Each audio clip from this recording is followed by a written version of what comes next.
અવતારી ઈષ્ટદેવ ભગવાન શ્રી સ્વામિનારાયણ, જૂનાગઢ નિવાસી મહાપ્રતાપી શ્રી રાધારમણ દેવ, સિદ્ધેશ્વર મહાદેવ, શ્રી રણછોડ ત્રિકમરાય આદિક દેવોના પાવન સાનિધ્યમાં આજે જ્યારે શ્રી રાધારમણ દેવને રત્ન જડિત મુગટ અર્પણનો એક દિવ્ય પ્રસંગ, અને આ પ્રસંગે આપ સર્વે ભક્તોને જેમણે જૂનાગઢ ધામના મહિમાની આ મુગટ અર્પણની સ્પેશિયલ વિશેષ કથાનું શ્રવણ કરાવ્યું છે એવા વક્તા મહોદય વિદ્વાન શાસ્ત્રી સ્વામી શ્રી નારાયણ ચરણદાસજી સ્વામી, આપણા જૂનાગઢ મંદિરના ચેરમેન કોઠારી સ્વામી શ્રી દેવનંદનદાસજી સ્વામી, આપણા કોઠારી સ્વામી શ્રી પ્રેમ સ્વામી, ટ્રસ્ટી મંડળના બ્રહ્મચારી સરજુ પ્રસાદાનંદ, અને ખાસ આ સારો એક કાર્યક્રમ જેમની પ્રેરણાથી ઉપસ્થિત થયો છે એવા વડતાલવાસી શ્રી લક્ષ્મીનારાયણ દેવ દેશ સત્સંગ મહાસભાના પ્રમુખ વિદ્વાન શાસ્ત્રી સ્વામી શ્રી નવતમ પ્રકાશદાસજી સ્વામી, ઉપસ્થિત તમામ આદરણીય વિદ્વાન સર્વે સંતો, અને ખાસ આજે સ્વામી નવતમ સ્વામીજી સાથે એમના ગુરુ વાસુદેવ સ્વામી હીરા ભગતજી સાથે જેમને ખૂબ એક અનેરો નાતો રહ્યો છે એવા અજમેરા પરિવારના ઉપસ્થિત પરમ ભગવદીય શ્રી રજનીભાઈ, શ્રી મનોજભાઈ, શ્રી અશ્વિનભાઈ, શૈલેષભાઈ, બંદીશભાઈ, મનોજભાઈનો સુપુત્ર ઋષિ, ધવલ, ઘણા બધા એમના પરિવારજનો અહીંયા ઉપસ્થિત છે. ત્યારે ઉપસ્થિત તમામ અજમેરા પરિવાર, અને ખાસ સ્વામી વાસુદેવ સ્વામી અને હીરા ભગતજીના આશીર્વાદથી જેણે જીવનમાં બહુ બધી પ્રગતિ તો કરી છે, પણ એક વિનમ્ર ભાવે સત્સંગની અંદર દાસના પણ દાસથી જે સેવા કરી રહ્યા છે એવા શ્રી પ્રિયાંકભાઈ, હરિભાઈ, એમનો પરિવાર ઉપસ્થિત, આપણું જૂનાગઢનું ટ્રસ્ટી મંડળ શ્રી બળવંતભાઈ હોય, પૂનમભાઈ, નટુભાઈ, વિવેક, રાજેશભાઈ બાંગરોળિયા આદિક, અને ઉપસ્થિત આપ સર્વે ભક્તોને અમારા હૃદયના ભાવથી જય સ્વામિનારાયણ.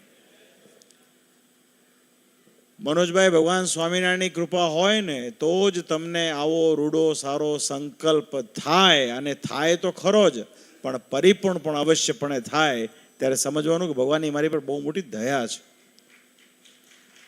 હમણાં નવતમ સ્વામીજીએ બધી વાત કરી છે, વિશેષ વાતને દોહરાવતા નથી, પણ વર્ષ 2006ની અંદર શ્રી હરિકૃષ્ણ મહારાજ મહોત્સવ નંબર 1 જ્યારે આખા આંતરરાષ્ટ્રીય લેવલે ઉજવવાનું નક્કી કર્યું, ત્યારે એમાં ભગવાન સ્વામિનારાયણે આ પૃથ્વીના પટ ઉપર પરમહંસોની લાગણીને ધ્યાનમાં રાખીને પોતાનું જો સ્વરૂપ ક્યાંય પણ પધરાવ્યું તો એ વડતાલમાં ભગવાન સ્વામિનારાયણે શ્રી હરિકૃષ્ણ મહારાજનું સ્વરૂપ પધરાવ્યું છે.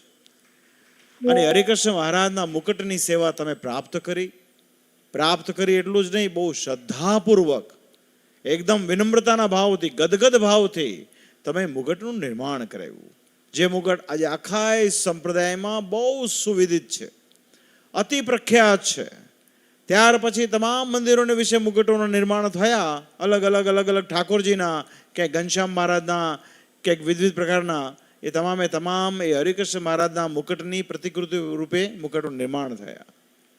ત્યાર પછી ગોપીનાથજી મહારાજના મુકટનું નિર્માણ તમે કરાવ્યું.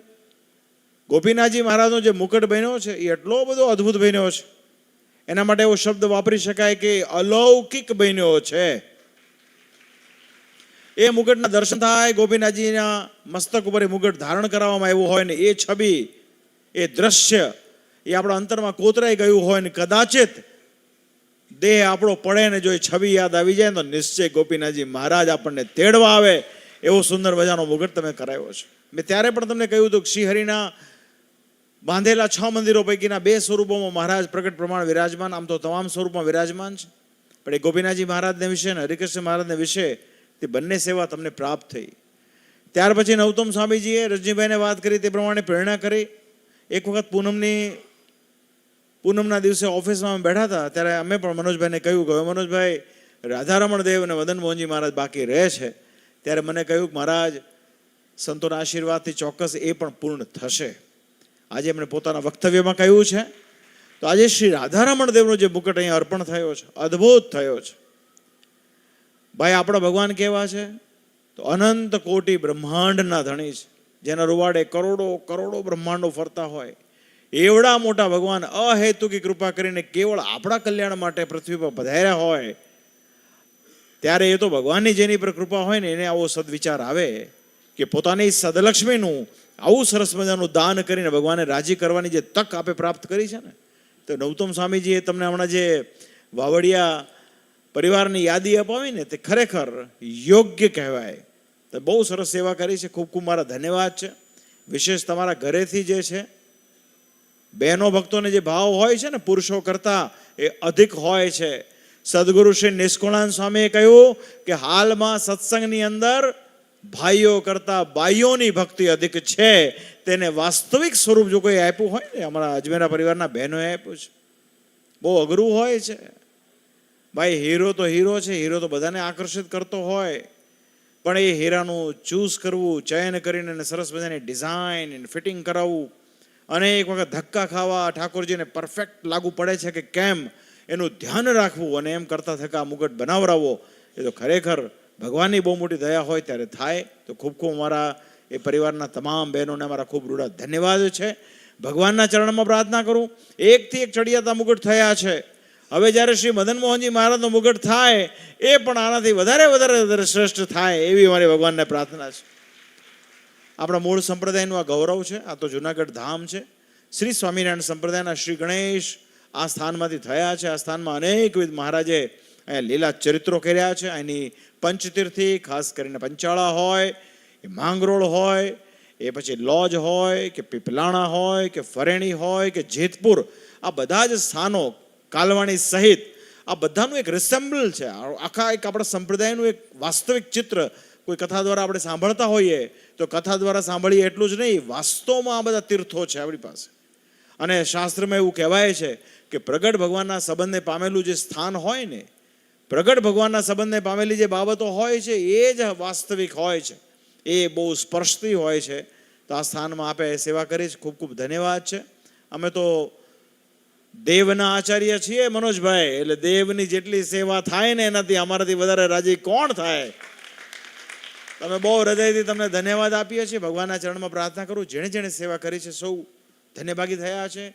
અને અમારા નૌતમ સ્વામીજી તો એક સંપ્રદાયની અંદર એક વિચક્ષણ એમની બુદ્ધિ છે.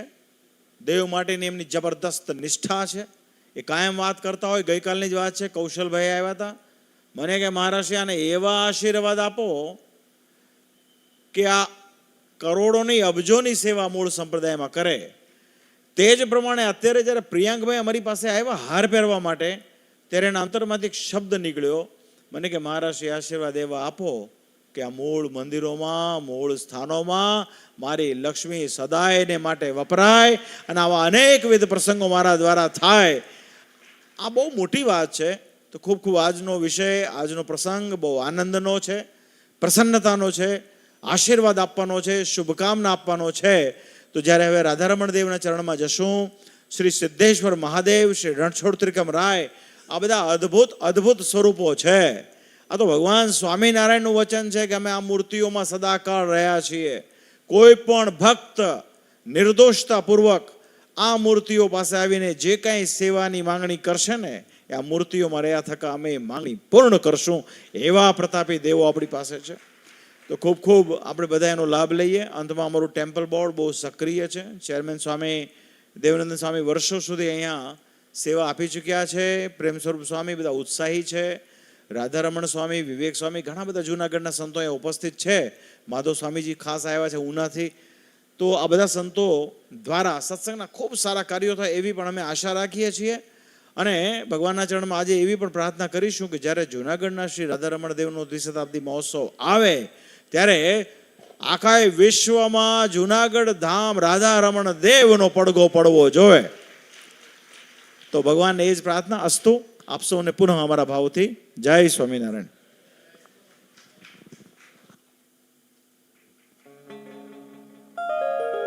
તાળીઓના ગડગડાટથી પૂજ્ય મહારાજ શ્રીના આ રૂડા આશીર્વાદને આપણે સૌ હૃદયસ્થ કરીએ. સંપ્રદાયના અનેકવિધ ધામોમાંથી બ્રહ્મનિષ્ઠ સદગુરુ સંતોની અત્રે ઉપસ્થિતિ છે. ઘણા બધા